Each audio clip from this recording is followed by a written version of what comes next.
Last week, North Carolina State defeated Notre Dame with an assist from Mother Nature. Hurricane Matthew coming up the coast, and you may have seen the video, may have watched the game like I did, just underwater in Raleigh, and the offenses could do nothing. North Carolina State got the blocked punt for the game's only touchdown in a 10-3 win over Notre Dame. Fair is fair. Both teams had to deal with it. North Carolina State dealt with it better and made the big play in winning 10-3. But the Wolfpack at 4-1, I don't know how much has been proven.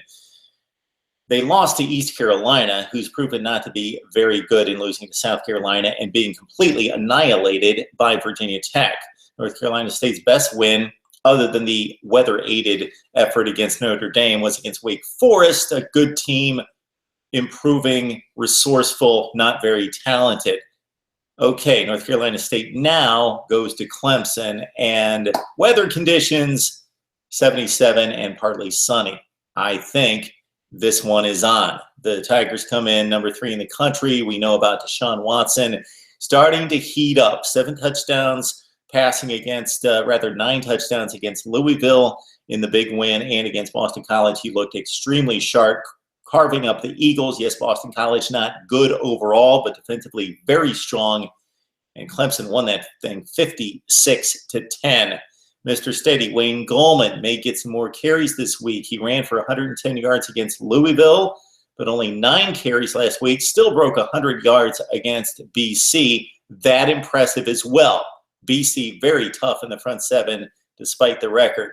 Okay, the Clemson wide receivers, some of the best in the nation. We ran a Twitter poll this week, best wide receiver unit in the country. Alabama, Ohio State, Clemson was in the mix. All right, Texas A&M won the poll. Mike Williams had some great catches. He's back in his game. 27 receptions on the season, 3 touchdowns. Ray McLeod has caught 25 for 2 touchdowns. Artavius Scott still doing his thing, coming back as the ACC leading receiver. Weapons all over the place. Deion Kane already has 6 touchdowns on just 13 catches. Hunter Renfrow out with a hand injury at this point. Van Smith, a guy that you need to know about on defense, 48 total tackles, 3.5 tackles for loss for Clemson.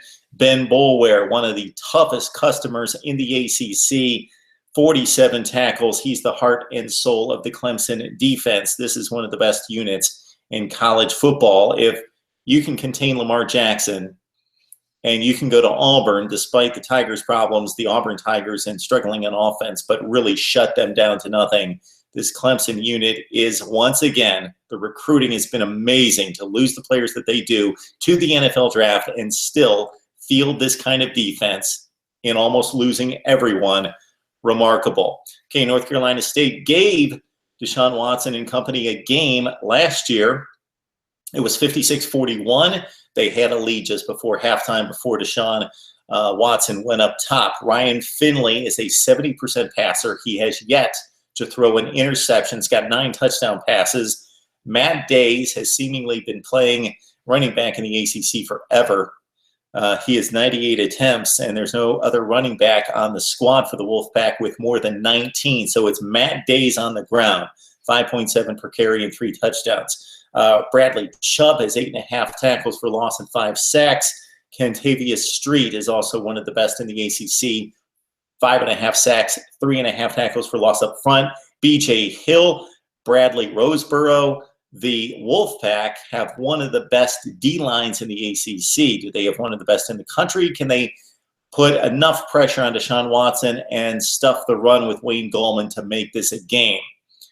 I don't believe so. Maybe a game for a half, maybe into the third quarter. Clemson wins at home over NC State, 38-20. The Tigers are setting themselves up nicely for a push to the college football playoff.